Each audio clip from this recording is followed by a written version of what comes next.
وعسى أن تكرهوا شيئا وهو خير لكم.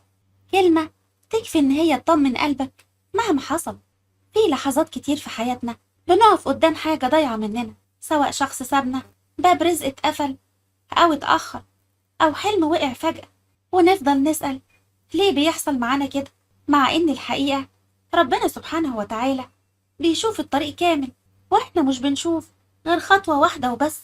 جايز الحاجة اللي اتاخدت مننا، جايز الحاجة اللي راحت منك كانت هتوجعك، جايز الباب اللي اتقفل كان وراه شر كبير انت مش هتقدر تعدي منه. عشان كده ربنا قال وعسى أن تكرهوا شيئا وهو خير لكم. احنا أوقات بنتمسك بحاجة من غير ما نفهم إنها بتسحب من روحنا، ومع ذلك بنزعل لما تروح، بس ربنا شايفنا وبيبعد عننا اللي مش لينا، وبيقرب لنا اللي فيه الخير لينا وفيه راحة وسلام. فما تزعلش على خير اتأخر، ولا على حاجة راحت، ولا على يوم اتوجعنا فيه. جايز هو ده البداية لفرح أكبر بكتير. توكل على الله في كل حاجة، ولازم تكون عارف إن اختيار ربنا أفضل في كل شيء. يا مساء الورد والياسمين على حبايب قلبي الغاليين، أهلا بيكم في حكاياتنا، حكايات روكي. أتمنى إن انتوا تدعموني باللايك والشير والاشتراك في القناة، وتكتبولي كومنت قولولي رأيكم، بجد رأيكم بيهمني جدا جدا. ويلا مع بعض نبتدي حكايتنا. ولما دخل زيدان الأوضة وشاف شريط الحبوب اللي سارة كانت ناسياه، مسك الشريط واستغرب شكله وبحث عن اسمه واتأكد إنه شريط منع الحمل. زيدان بغضب: سارة يا سارة، قومي قومي. سارة بخضة: في إيه يا زيدان؟ بتصحيني كده ليه؟ ايه ده يا سارة؟ سارة بصدمة ومش بترد، وهو كمل كلام: بقولك ايه ده يا سارة، اتكلمي. سارة واقفة ساكتة ومش عارفة تقول إيه. أنا أقولك ايه ده حبوب منع الحمل، تاخديها عشان ما عايزاش تخلفي مني، مش كده بردك؟ رد عليا، انطقي، ساكتة ليه؟ سارة بخوف قالت بتوتر: ده أصل يا زيدان، أصل ايه وفصل ايه؟ عملت كده ليه؟ حرام عليكي بقى، كل اللي انا بعمله معاكي ده وانت بردك عايزه تخليكي بعيده عني. انا كنت حاسس من الاول وملاحظ عليكي انك مش طايقاني، بس كنت بقول لا، انا اللي فاهم غلط، جايز مش متعود عليا، بس بعد اللي شفته ده انا اتاكدت دلوقتي انك فعلا مش طايقاني ولا عايزاني، مش كده؟ انت مغصوبه على الجوازه ده يا ساره، صح؟ رد عليا، ساكته ليه؟ اتكلمي. سارة بتعيط: طيب ممكن تهدى عشان نعرف نتكلم، وأنا هتكلم معاك. أنا ما عايزش أسمع حاجة ولا كلمة. اسمع يا بنت الناس، أنا خلاص هطلقك، وأكيد ده اللي أنت كنت عايزاه، بس مش دلوقتي عشان الناس ما تتكلمش. أنت عارفة الناس محدش بيسكت واصل، عشان كده أنا هستنى شهر كمان وأطلقك. بس أنا مش عايزة أتطلق يا زيدان، أرجوك مش عايزة أتطلق. زيدان بغضب: لا، أنا هطلقك عشان أنا مش هعيش مع واحدة مش رايداني، وأنا مش هغصبك على حاجة واصل. وعندي سهير اللي كانت قاعدة مع أمه هي ومروة بنتها، وقالت: واه يا فاطمة، مش ده صوت زيدان؟ هو بيتعارك مع مرته ولا ايه عاد؟ فاطمة سمعت صوته وقالت: ملناش صالح به يا سهير، ولدي ومرته هم حرين مع بعض، خليكي في حالك انت عاد. ونرجع تاني لسارة اللي قالت: اسمعني كويس يا زيدان، هو أنا في الأول ما كنتش عايزاك، بس لما عشت معاك ولقيت قد إيه أنت إنسان كويس وراجل طيب قوي، قلت هكمل معاك. وأنا بقى اللي مش عايز أكمل معاكي. فسارة يا سارة، كنت فاكر إن هلاقي الحب من ناحيتك، بس للأسف ما لقيتش حاجة. لا يا زيدان أرجوك اديني فرصة. زيدان بيزعق: ما فيش فرصة، خلاص اكده خلصت. ووطى صوته شوية وقال: بقى بتاخدي حبوب منع الحمل، الله يسامحك يا سارة. ورمى الشريط بتاع الحبوب في وشها ونزل بسرعة على تحت. وسهير قالت: مالك يا زيدان؟ هو في ايه؟ هو انت كنت بتتعارك مع مرتك ولا ايه؟ يا زيدان يا زيدان. زيدان ما ردش عليها وكان مش شايفها اصلا ومشي بسرعة. وفاطمة قالت: جرى ايه يا سهير؟ هو انا مش قلتلك خليكي في حالك؟ واحد ومرته واحنا مالنا بيه؟ نسأل ونعرف ليه. يا سلام، ليه بقى يا فاطمة؟ ده انت المفروض تطلعي دلوقتي تجيب البت دي اللي ما تتسماش من شعره وتقولي لها بتزعلي ولدي ليه. اتكلمت فاطمة: اعوذ بالله منك يا شيخة، وانا اعمل في مرات ولدك ده ليه؟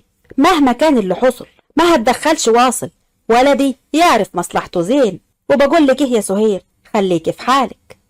واتكلمت مروة: خلاص يما عاد، ملناش صالح، اصل مرات عمي مش هتقول على حاجة واصل. على العموم يا مرات عمي، خلي البت دي تعمل ما بدلها زيدان اصله واجع على الاخر. يلا بينا ياما نمشي.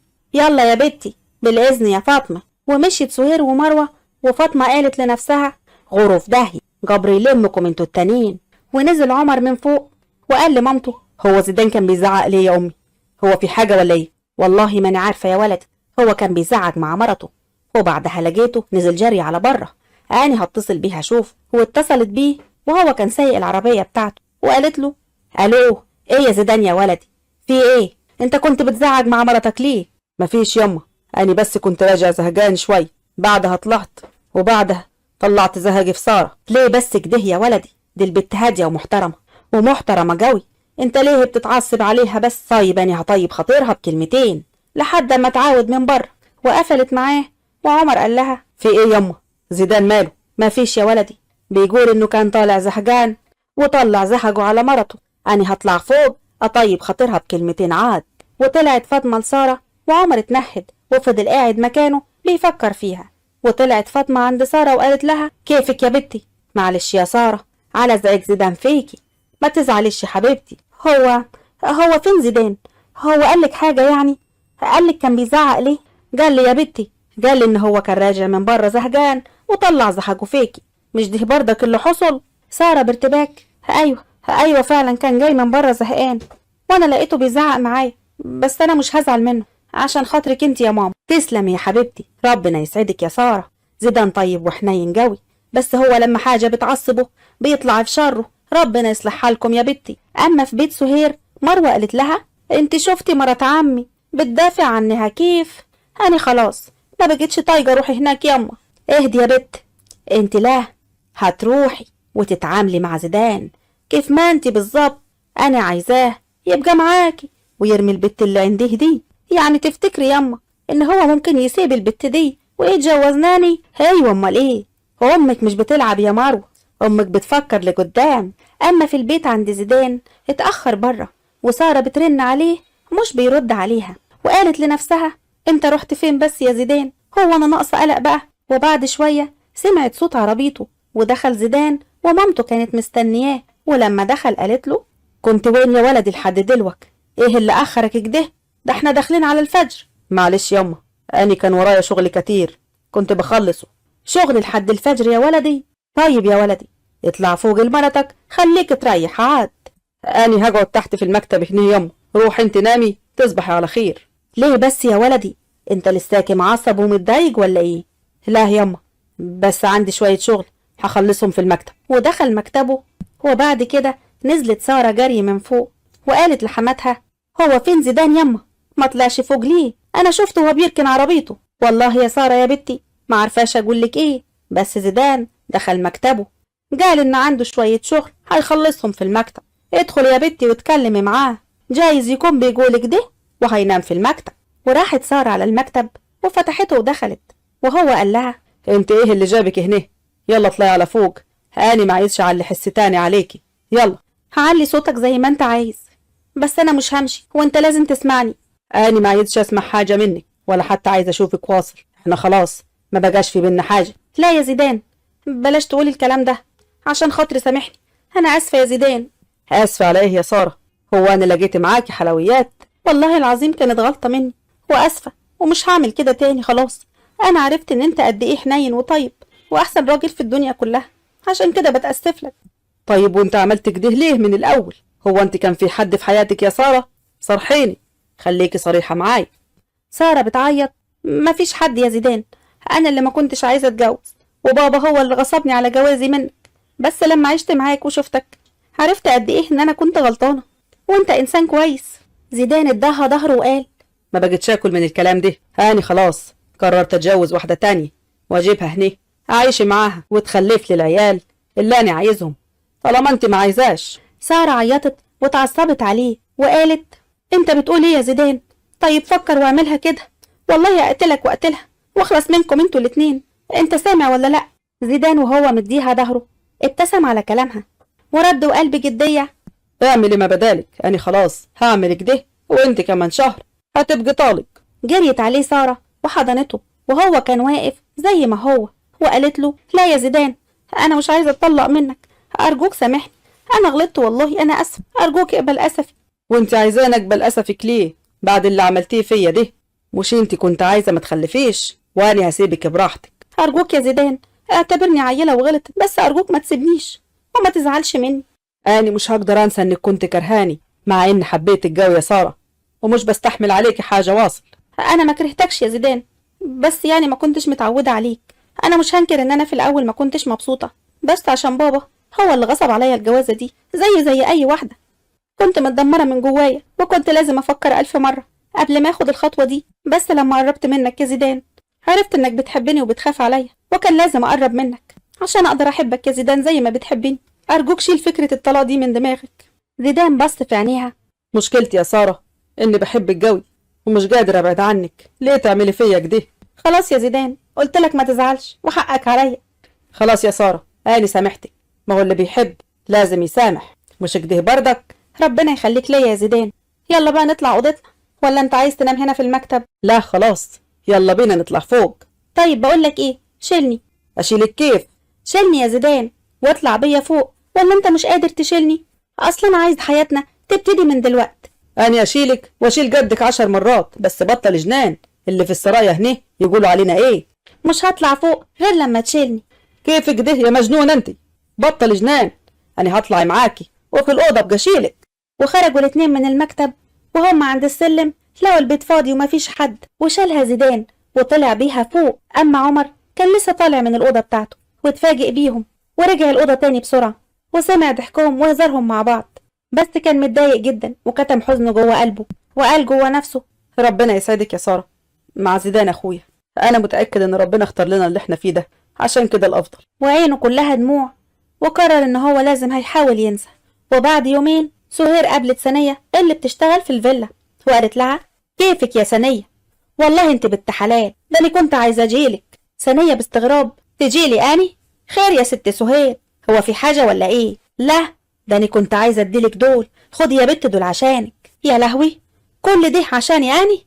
ربنا يخليك يا ست سهير، تشكري والله. بالإذن بقى استني عندك هنا. انت يا بت رايحة على وين؟ هو انا لسه خلصت كلامي معاكي عشان تجرك ده مش تعرف الموضوع اللي انا عايزاكي فيه. خير يا ست سهير، موضوع ايه ده الا هو انت ما تعرفيش؟ هو زيدان بيه كان بيزعج مع مرته ليه؟ انا ما عارفاش يا ست سهير، الصراحة انا ما بتدخلش في حاجة. خلاص يبقى تعرفي عاد كل حاجة. صعبة دي ولا ايه؟ ايوه طبعا صعب، انا ماليش ان اعرف اخبارهم واصل، انا مالي اصلا باللي بيحصل. اسمع يا ست سهير، أنا لما دخلت الفيلا دي كنت داخلة طرشة وعامية وخارصة، وعمري ما طلع أسرار الناس. اللي لحم كتافي من خيرهم واصل. بالإذن بقى انت رايحة فين يا بنت المحروق؟ انت بتجري كده رايحة وين؟ هات الفلوس ويلا غوري وحسك عينك حد يعرف ان اتكلمت في حاجة، انت سامعة ولا لا؟ أما في الفيلا أنا لازم أرجع مصر بقى يا أمي، كفاية كده، أنا ورايا شغل كتير.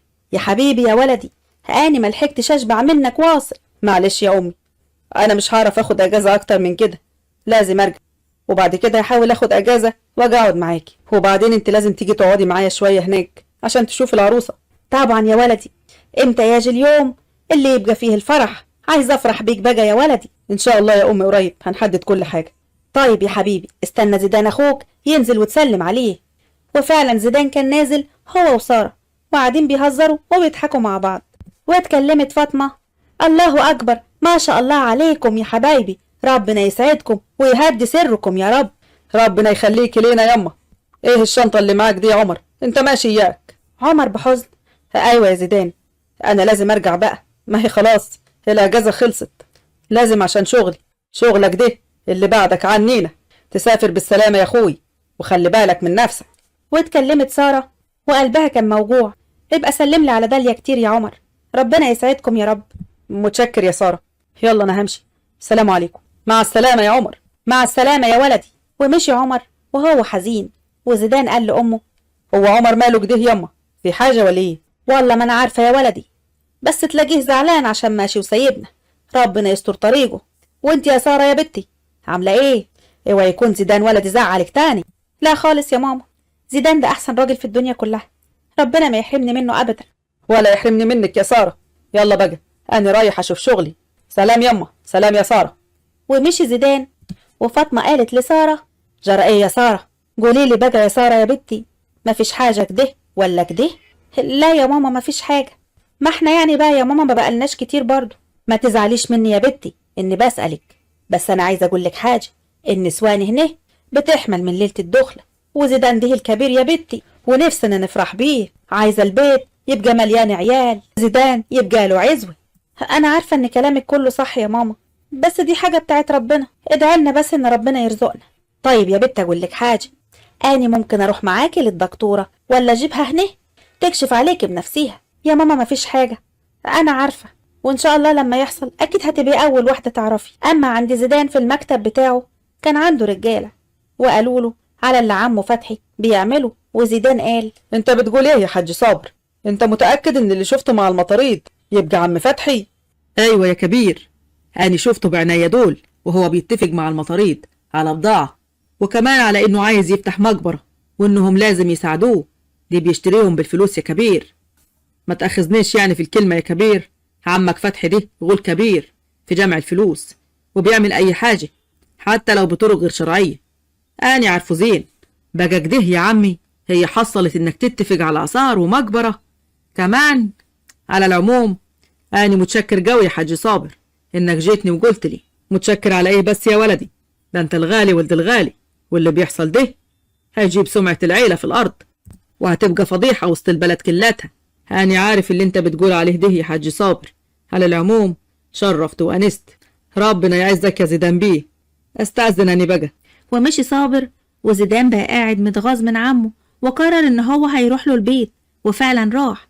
ومروة شافته وجريت عليه وقالت: أنا ما صدقتش وانا شايفاك، وانت جاي على هنا عمال اقول معقول اللي انا شايفاه ده، وزيدان عندنا هنا في بيتنا اتوحشتك قوي يا زيدان. زيدان بضيق: وبعدها لك يا مروة عاد، أنا مش قلتلك بطلي كلامك ده؟ انت ما فيش فايدة فيك إياك. قوليلي أبوك وين؟ بقى كده يا زيدان، انت عمرك ما هتحس بيا ابدا، هتفضل كده عامل زي لوح التلج. خلاص يا زيدان اعمل اللي تعمله، وابوي عندك جوه ادخله. ودخل زيدان وهو بيقول لنفسه: أنا هلحقها منك ولا من أبوك اللي تصرفاته هتجيب لنا الفضايح دي؟ ودخل زيدان، وأول ما شافه فتحي قال له: واه، زيدان بيه بنفسه عندنا هنا في بيتنا؟ يا مرحب يا مرحب. ده ايه النور ده؟ بلا نور بلا ضلمة يا عمي. اسمع، أنا جاي لك في كلمتين ورد غطاهم، عشان أني مش فاضي ولا فاضي لعمايلك السودة. ايه الكلام اللي انت هتقوله ده يا زيدان؟ انت كيف تتكلم مع عمك بالطريقة دي؟ في حد مسلطك عليا ولا ايه؟ ولا حد مسلطني عليك ولا حاجة. انت اللي ريحتك فاحت يا عمي، وطول عمري كنت بكدب حالي واقول عمي اخ ابوي عمره ما يعمل كده واصل. بس خلاص انا من بعد ما اتأكدت بقول لك اياك تفضل ماشي في السكة دي، والله في سماه لكون رميك في السجن بقيت عمرك كله. واه، جرى ايه يا ولد اخوي؟ انا ما فهمش حاجة واصل. أنا عرفت بتعمل إيه، شغلك شمال مع مطاريد الجبل، وعايز تفتح مقبرة مليانة آثار. بس لو حصل اللي أنت رايده ده أنا هسلمك الشرطة بيدي. أنت جاي تهددني في بيتي يا زيدان؟ نسيت إن عمك وأخوك؟ كيف تقول كده؟ وبعدين مين اللي قالك الكلام ده؟ أنا عمري ما أعمل كده. لا، عملت يا عمي، واللي شافوك وأنت بتتفق مع المطاريد قالولي. أنا قلتها لك ومش بعيد كلامي يا عمي. بالإذن بقى. واتكلمت سهير اللي سمعته وقالت: واه، جرى ايه يا زيدان؟ هو اي حد يقول لك حاجة عن عمك تصدقها؟ ده عمك ده حتى ماشي جنب الحيط، معلوم اللي عملك ده رايد يوجعكم في بعض. بس أنا صدقت يا مرات عمي، وبقولها تاني، لو ما وقفتش اللي بتعمله ده هتخش السجن. ومشي زيدان بسرعة من عندهم. وسهير قالت لفتحي: وبعدين يا فتحي ناوي تعمليه عاد؟ المفروض ان فاضل شهر ونص على فتح المقبرة، الراجل الشيخ قال لك ده. فتحي بغيظ: يبقى لازم اخلص من زيدان، لازم اخلص عليه. ما هو مش بعد كل اللي انا عملته ده ياجس زيدان ويهددني في لحظة. انت بتقول ايه يا فتحي؟ طيب وبنتك؟ تتحرق بنتي على اللي جابها. المهم المصلحة يا سهير. اسمعي، انا ما عيدش البت دي تعرف بكلامنا ده واصل. انت سامعة ولا لا؟ سامعة يا فتحي، لحد اما اشوف اخرتها معاك. وعند عمر كان في مكتبه، ودخلت داليا وقالت له: الحمد لله على السلامة يا عمر، ايه كل الغيبة دي؟ هي القعدة في البلد عجبتك ولا ايه؟ الله يسلمك يا داليا، انا بس امي كانت وحشاني قوي، وبعدين قلت اقعد معاها لحد ما الاجازة تخلص. وفي الوقت ده دخل خالد وقال: الحمد لله على سلامتك يا عمر. ايه اخبار البلد والناس اللي هناك؟ الحمد لله كلهم بيسلموا عليك يا خالد. طيب قولي اخبار المحمر والمشمر ايه؟ اوعى تقول ان الحاجه ما بعتتش معاك حاجه. لا اطمن، بعتت حاجات كتير. تعال انت بس النهارده عشان تتغدى. طيب بقى وما بعتتليش حاجة أنا كمان؟ عارف يا عمر، أنا عايزة أشوف مامتك كتير وأقعد معاها. على العموم يا ستي انا قلت لها تيجي تقعد معايا كام يوم عشان تقعدي معاها وتشوفيها براحتك، ولو ما جاتش بقى المره اللي جايه هبقى اخدك معايا البلد. يا بختك يا داليا، هتروحي هناك بقى وتهيصي في البط والحمام والديوك الرومي والحاجات الحلوه. هو أنت دايما همك على بطنك كده على طول يا خالد؟ شفت بقى يا داليا، خالد مش بيفكر غير في الاكل. وبعد كده عدى شهر وكل حاجة بقت تمام، وسارة قربها لزيدان وحبها ليه بيزيد يوم بعد يوم. وكان زيدان في الشغل وسارة تعبت فجأة وكانت بترجع، وفاطمة قالت لها: مالك يا ساره يا بنتي، انت تعبانه؟ فيك ايه؟ مش عارفة يا ماما، بطني بتتقطع وعمالة برجع وحاسة إني مش قادرة. أنا هجيب الدكتورة هنا تكشف عليكي. وفعلا جت الدكتورة وكشفت على سارة وقالت لها إنها حامل. مبروك يا حاجة فاطمة، هيجيلك حفيد. انت بتتكلمي بجد يا دكتورة؟ أنا ما مصدقاش واصل، ربنا يخليكي. ومشيت الدكتورة وفاطمة قالت لسارة: ده زيدان هيفرح قوي يا بنتي، هيفرح قوي. أنا هتصل بيه يا ماما عشان أفرحه. لا خليها عليا أني، والله ما حد مفرحه غيري. وفي اللحظة دي ثانية دخلت وبتجري على فاطمة وسارة وهي بتعيط وقالت: الحاجة يا ست الحاج. مالك يا بنتي يا ثانية، فيك ايه يا مخبلة انت؟ ايه اللي حصل؟ انطقي، وجعت قلبي. سارة بخضة: في ايه يا ثانية؟ اتكلمي. زيدان بيه يا ستي، زيدان بيه. ماله يا بت؟ اتكلمي بسرعة، بيقولوا انه مات. سارة وقعت وأغمى عليها. وبكده تبقى خلصت حلقتنا. استنوني الحلقة اللي جاية عشان نعرف هيحصل ايه. ما تنسوش تدعموني باللايك والاشتراك في القناة. سلام.